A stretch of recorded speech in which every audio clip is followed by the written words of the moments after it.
জান্নাতি খাবার আপনার কবরে দিছে নাকি?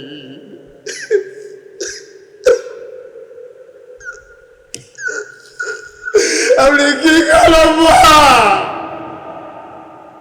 কবরের ভিতরে আপনারা কি খাইতে দেন? আপনি অন্ধকার কবরে কেমনে ঘুমান? আপনি অন্ধকার বড় বেশি ভয় পাইছেন, কেমনে ঘুমান কবরে? ফর্দাবাদের মুসলমান, খোলা কবর দেখেছ, বন্ধ কবর কোনোদিন দেখো নাই রে বাপ। খোলা কবর দেখলেই মানুষের গায়ের পশম দাঁড়িয়ে যায়, গায়ের ভিতরে কাপড় ধরে যায়। বন্ধ কবর কোনোদিন দেখো নাই।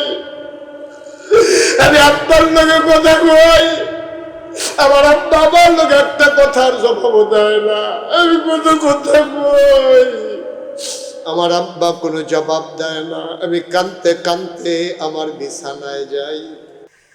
কয়দিনের জিন্দেগি আপনার, যা চাই আপনি তা করেন, মানে রাখবেন এই দুনিয়া থাকার জায়গা না। যারা ছিল তারা নাই, আমরা যারা আছি আমরা থাকবো না। আমার আব্বা নাই। আমার মনে আছে কোথাও যখন মাহফিলে যাই, ছেলেরা এসে আমার হাতে ধরে দোয়া চায়। অনেক মানুষ দেখি চোখের পানি ছেড়ে দিয়ে কাঁদে, হুজুর আব্বা নাই, দোয়া করে দে। ঘরটাতে যাই, ঘরটাতে যাইতে মন চায় না। কত মানুষ চোখের পানি ছেড়ে দিয়ে সে কাঁদে। যখন মানুষগুলা বাবার জন্য দোয়া চায়, আমার কলিজায় মানে না, কারণ আমারও তো আব্বা নাই। সেই 11 বছর বয়স যখন আমার, তখন আমার আব্বা আমার থেকে বিদায় নিয়ে চলে গেছে।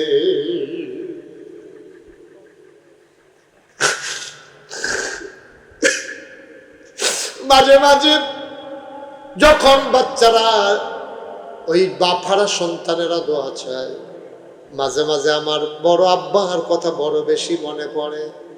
একদিনের কথা, আমি মাহফিল শেষ করে নাগাইশে গেলাম। আমার আব্বার কবরের পাশে মাঝরাত, একটা মানুষ জাগনা নাই। গরুগুলো গোয়াল ঘরে ঘুমিয়ে আছে, কুকুরগুলো নিরাপদ আশ্রয়ে, পাখিগুলো আপন নিরে ঘুমায়, কোনো শব্দ নাই, ঝিঝি পোকার শব্দ।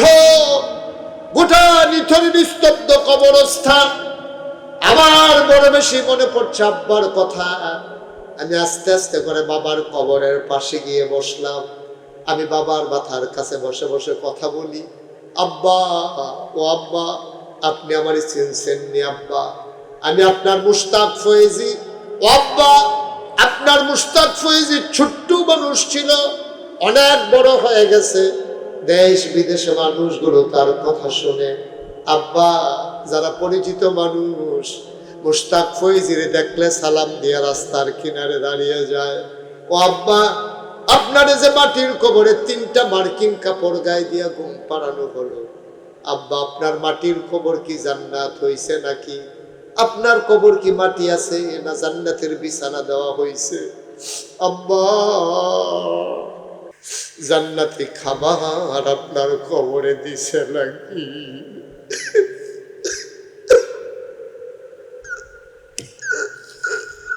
আপনি কি খারাপ কবরের ভিতরে আপনারা কি খাইতে দেন? আপনি অন্ধকার কবরে কেমনে ঘুমান? আপনি অন্ধকার বড় বেশি ভয় পাইছেন, কেমনে ঘুমান কবরে? ফর্দাবাদের মুসলমান, খোলা কবর দেখেছ, বন্ধ কবর কোনোদিন দেখো নাই রে বাপ। খোলা কবর দেখলেই মানুষের গায়ের পশম দাঁড়িয়ে যায়, গায়ের ভিতরে কাপড় ধরে যায়। বন্ধ কবর কোনোদিন দেখো নাই। আমি আপনার লোকে কথা কই, আমার আব্বা আমার লোকে একটা কথার জবাব দেয় না। আমি কত কথা কই, আমার আব্বা কোনো জবাব দেয় না। আমি কাঁদতে কাঁদতে আমার বিছানায় যাই। ঘুমাইতে যাই, ঘুমাইতে পারি না। ফরিদাবাদের মানুষ, আমি জানি না রে কার আব্বা নাই, আমি জানি না রে কার আম্মা নাই।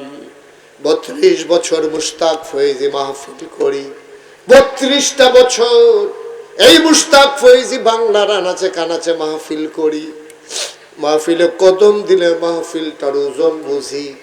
আজকে তোমাদের এই মাহফিলে এসে আমার মন সাক্ষী দিয়েছে, তোমাদের মাহফিল আমার আল্লাহ কবুল করে নিয়েছে।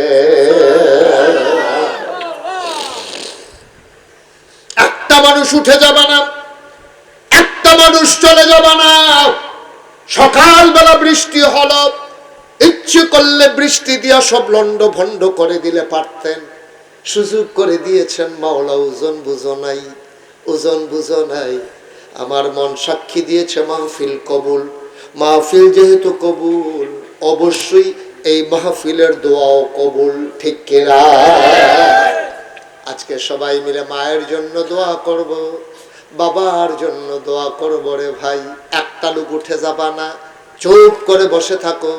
আমরা কয়েক মিনিট সময়, কাউ উঠবেন না, পারলে দেবেন, না পারলে নাই। উঠাউঠির কোনো দরকার নাই। কয়েকটা মিনিট সময় আমি চেয়ে নিলাম। 1 নম্বর একটা লোক লাফ দিয়া দাঁড়াবেন, হুজুর আব্বা নাই। হুজুর আপনি তো সব নাড়া দিয়ে দিছেন, কলিজায় দোয়ার মানে না হুজুর, আব্বা নাই। এই আব্বার দেখে যাওয়া জমিনে তো চাষ করে খাই, নিজে একটা শতক জমিন কিনতে পারি নাই। আব্বার রেখে যাওয়া জমিন চাষ করে খাই। আব্বার উঠানো ঘরের ভিতরে হুজুর ঘুমাই। আব্বা যদি জন্ম না দিতেন, মা যদি পেটে না ধরতেন, আমি তো এই দুনিয়ার মুখ দেখতাম না। ছেলে আয়, এখানে যাওয়া লাগবে, জরুরি তোমার।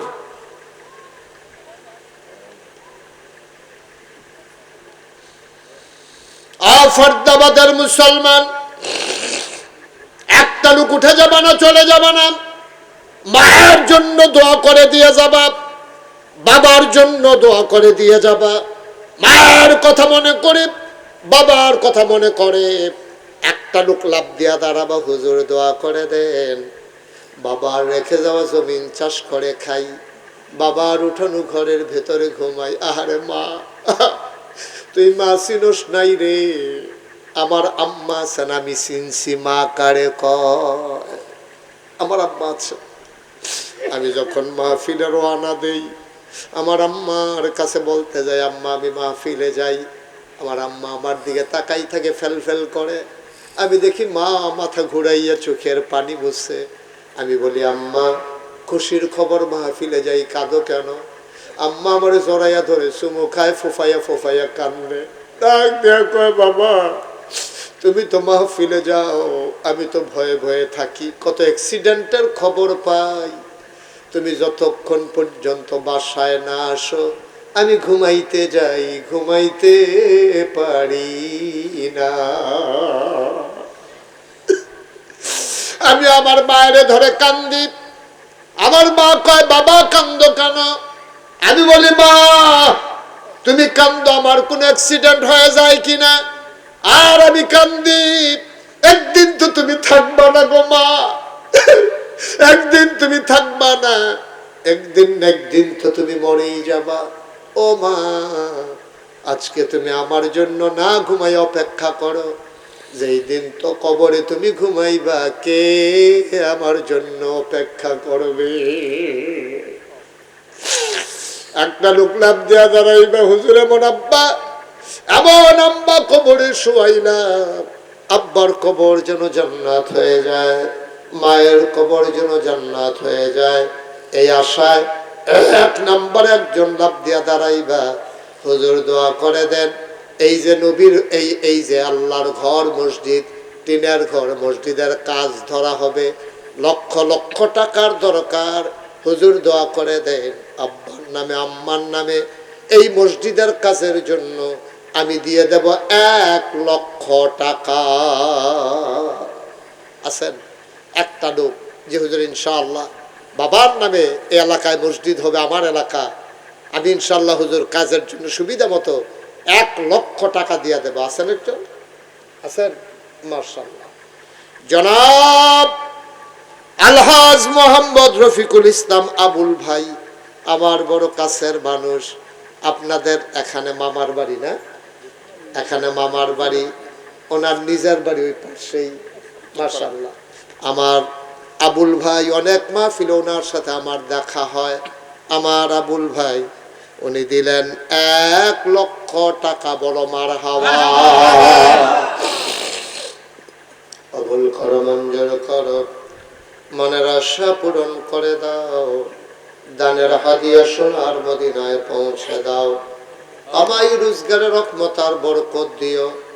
যেই পথে চললে তুমি খুশি, তোমার হাবিব খুশি, সেই পথে চলার তৌফিক দান করে দাও কোন আমিন। আবুল ভাইয়ের আব্বা আম্মা আছেন? মাও আছে? আয় আল্লাহ তাআলা আবুল ভাইয়ের আব্বা আম্মার দীর্ঘ নেক হায়াত দান করে দাও। আয় আল্লাহ তাআলা ওনাদের জীবনের গুনাহগুলো মাফ করে দাও। কামাই রোজগারের রহমত আর বরকত দান করে দাও। আল্লাহ তোমার ঘরের ভেতরে 1,00,000 টাকা দান করে দিল।